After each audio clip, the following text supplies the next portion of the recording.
বন্ধুরা মাছ এনেছি, নুন হলুদ আর একটু গুঁড়ো লঙ্কা দিয়ে এটা মাখিয়েছি। তেল বসিয়েছি, এই আমি ভাত বসিয়েছি 4 জনে। আর এই আমি মুরলো মাছ বলে, যে মুরলো মাছ আমাদের দেশে চুনো মাছ বলে, তাই এটা মাখিয়েছি। ছোট ছেলেকে মুরলা মাছ ভেজে দেব, নুন হলুদ আর লঙ্কা দিয়ে মাখিয়েছি। দেখুন এই আমি ভাজা তুলে দিচ্ছি, ছেলে খেয়ে কাজে যাবে। আর ওর জন্য 1 পিস মাছ ভাজা তুলে দিচ্ছি, ও খেয়ে চলে যাবে কলকাতা।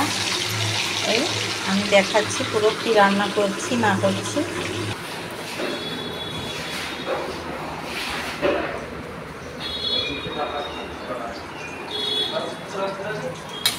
এই দেখুন বন্ধুরা, এই থালকুনি শাক কেটেছি। আর থালকুনি শাক মানে এইগুলো বুঝতেই পারবেন, এইগুলো কেটেছি। আলু চুনো মাছ দিয়ে চচ্চড়ি করবো। এখানে মাছ ভাজা তুলেছিলাম, হয়ে গেছে। মাছ ভাজা হয়ে গেল। এই দেখুন বন্ধুরা, থালকুনি শাক আর এই চুনো মাছটা দিয়ে করব। রুগী বলছে যে ব্লাড নেই, তারপরে সুগার আছে, আলু খেতে পারবে না, আর বাড়িতে বেগুন নেই, তাই এইভাবে করব। চুনো মাছ থালকুনি পাতা আর চিংড়ি মাছ পটল করে করব এইভাবে। আর 500 মাছ ভাজা খাওয়াতে বলেছে, তাই ওই মাছ আর এই মাছ ভেজেছি, খাবে। লাস্টে একটু মুসুরির ডাল পারলে করব। এই আমার রান্না দেখাচ্ছি, আর পেঁয়াজ কুচি দিয়ে। দেখুন থালকুনি পাতার জন্য চুনো মাছটা ভেজে নিচ্ছি, তেল গরম হয়ে গেছে।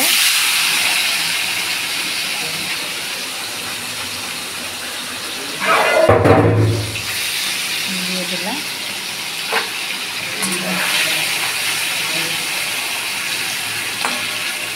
ভাজা হয়ে গেলে এর সঙ্গে পেঁয়াজ কুচি আর শাক, কাঁচা লঙ্কা আর একটু নুন হলুদ একটু জিরে গুঁড়া দিয়ে নেড়ে নেব। মাছটা এই যে ভাজা হয়ে আসছে, এবং পটল চিংড়িটা করব। পটল চিংড়ি ঠিক নয়, মানে পটল দিয়েই চিংড়িটা করব। এই দেখুন বন্ধুরা, চিংড়ি দিয়ে পটল দিয়ে করবো, তো আমি পটলটা ভেজে নিচ্ছি এইভাবে। হালকা রান্না করবো, রুটিরা খাবে তো, তাই মশলা বেশি দেবো না। এমনি জিরে গুঁড়া, ধনে গুঁড়ো, পেঁয়াজ কুচানো এইসব দিয়ে করবো, কিন্তু এই যে ভেজে নিচ্ছি। আর এই স্বাদ মতো নুন দিয়ে দিলাম, তারপরে দিলাম হলুদ, তারপরে দিলাম একটু লঙ্কা গুঁড়ি। বাবু খুব জ্বালাতন চিকড়াচ্ছে। জিরে ধনে গুঁড়ো, এই জিরে গুঁড়ো দিলাম,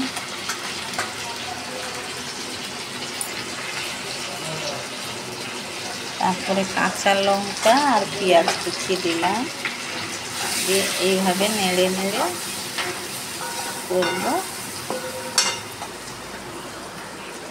চিংড়িও দিয়ে দিলাম।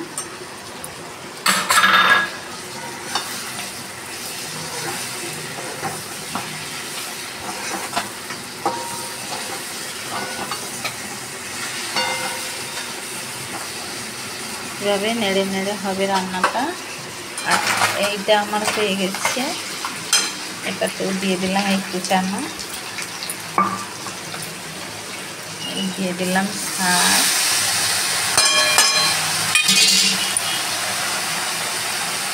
এই দিলাম স্বাদ মতো নুন, এই হলুদ দিলাম, এই জিরে গুঁড়ো, একটু ধনে গুঁড়ো, লঙ্কা গুঁড়ো এখন দেই, একটু করে দেই, নাহলে খুব জ্বালাতন হয়ে যায় আমার রান্না করতে। একটু সাদা সাদা টাইপের হবে, কিন্তু রুজির এটা ভালো টেস্ট হবে, কারণ পেঁয়াজ আর কাঁচা লঙ্কা কুচনো আছে, তারপরে চুনো মাছ আছে, এটা একটা আয়রন, আর ডাক্তার বলেছে, আমি উচ্ছে থাকলে দিতাম, উচ্ছেটা ছেলে ফেলে দিয়েছে, বুঝতে পারেনি, তাই এই আমি ঢাকিয়ে দিলাম, এই গ্যাস সিম করে দিলাম।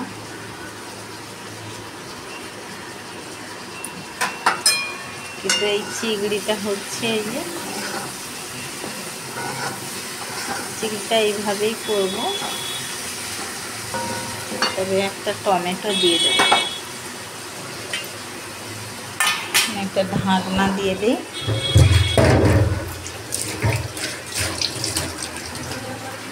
এই দেখুন ঢাকিয়ে দিচ্ছি।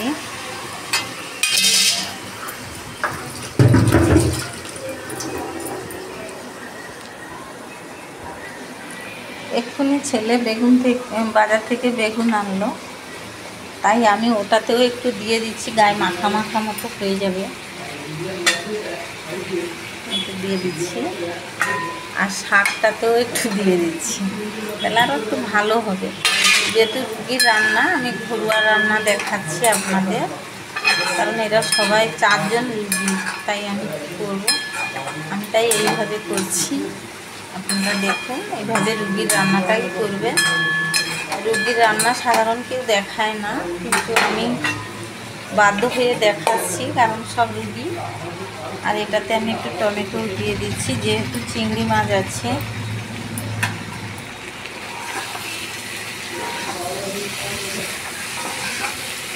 সুন্দর হবে। তারপরে লঙ্কা গুঁড়োটা মনে হয় একটু কম হয়ে যাবে, তাই একটু দিলাম, আর একটু ধনে গুঁড়ো দিলাম, তাহলে কারিটা ঠিক জমে যাবে। কিন্তু তেল কম আছে তো, তাই কিন্তু এটাকে এইভাবেই করবে। গ্যাস সিম করে দিলাম, সিমে চলছে। এই রান্নাটা শেষ, যেন বেকার খাটনিগত হয়ে ঠিক ঠকাবো। এই দেখুন আমার হয়ে গেল শাক চচ্চড়ি, মুরুলো মাছ, বেগুন আর থালকুনি পাতা। বন্ধ করে দিলাম গ্যাস। এবারে এইটা আমার হচ্ছে, ফুটে গেছে, এই যে হয়ে গেছে, ওটাও বন্ধ করে দেবো। আর 2 মিনিট রান্না হয়ে গেল।